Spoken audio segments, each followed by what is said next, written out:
What's up guys, Droids. So I have a little repair on the desk today. I have another Polterpod in. I think this is like the sixth one I've fixed in my career already. I did a few last year and a couple of years back from that as well. But the problem with this one, a customer reached out and said he recently purchased this.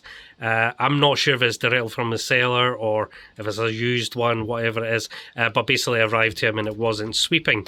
The reason for that is this part here, which I've glued in. I've already repaired this, by the way. As you can see, there's ample hot glue holding this in. This is now secured to this part here and at the bottom, so it shouldn't come off again.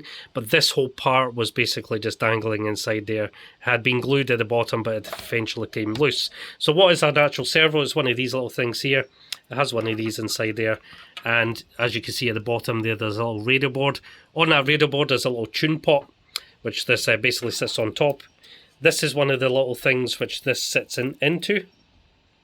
So that's basically called a little horn, a servo horn. So that basically allows the tuner to basically be tuned in. So, like so. So what actually happens is this is actually screwed. Basically, these little boards have a tiny little screw, which is then screwed to this slightly larger hole.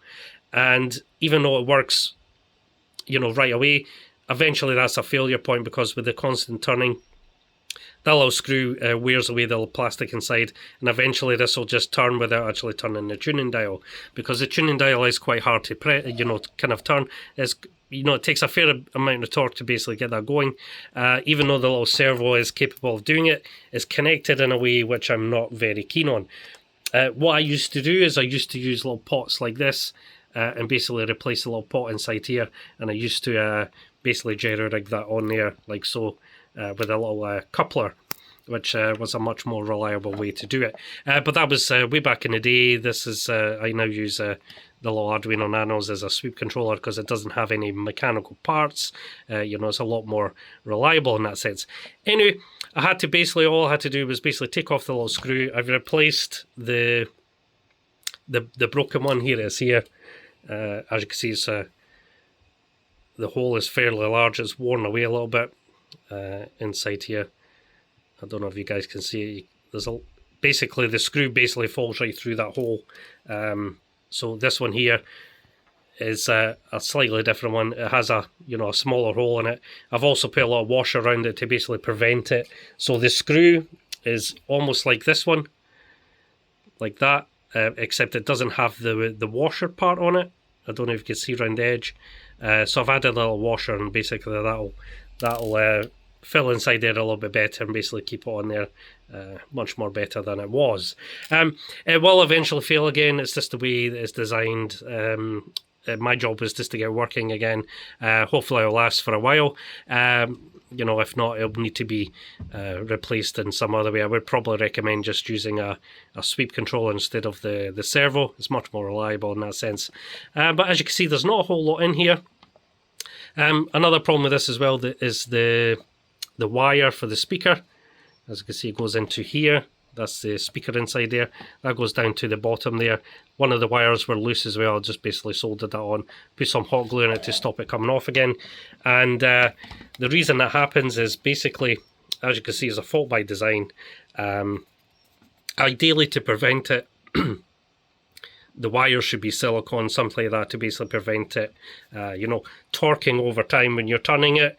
It's putting stress on the wire. Eventually it will snap up the top, or basically snap down the bottom, or basically snaps somewhere in the middle. There is quite a bit of wire on there. I mean, it does wrap around in constant use. It will take a bit of time, but eventually that speaker wire will break, or basically the servo will stop working. It's, it is by design. There's nothing anybody can do about it. It's basically whoever makes these needs to make those changes. Anyway, it is working now. I'm going to basically show you. So, I think that's a manual tune. Yeah, that's manual tune. So the way you change the mode is simply put it back to the start, hear the beep, and now it's sweeping how it should.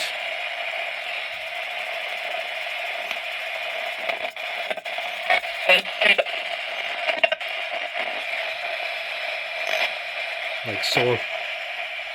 That's basically it. It is working. What I'm going to do now is try and line this up the best way I can, try and tuck that wire away so it doesn't snap, line this up the best way I can and put a little bit of glue in here to basically hold that on there properly, because you can turn it further than it's supposed to go. Now it does have markers. The other ones I used to work on didn't have these markers, so people would basically turn them and turn it too far and it'll basically snap the little pot. Basically there's a little pin in here. It basically stops like so. So as you can see, it stops. But when it stops, it lines up with these markers here. There is actual two on here. One here and one here. So basically what happens is once you reach the end point, it stops. It marks there to let you know it's there. It does say on the website, don't force it any more than that, because it will break the little pin inside here, and basically the pot won't work after that, and it'll need to be replaced.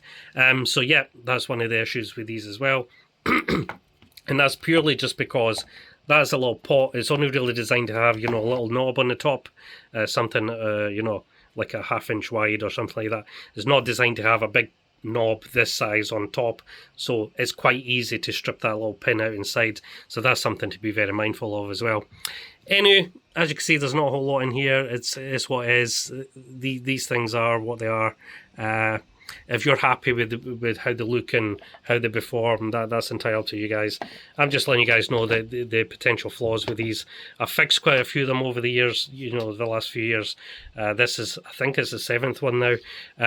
You can go back and look at my other videos as well. This one does seem a little bit smaller for some reason. I think the design has changed a little bit. And certainly the other ones I did never had these marks on here. So yeah, that's something different as well. Anyway guys, I'm going to leave there because I'm waffling on just to basically show you guys what I'm up to and have a little repair done. So that's basically guys. I'll catch you guys in the next one. Bye then now.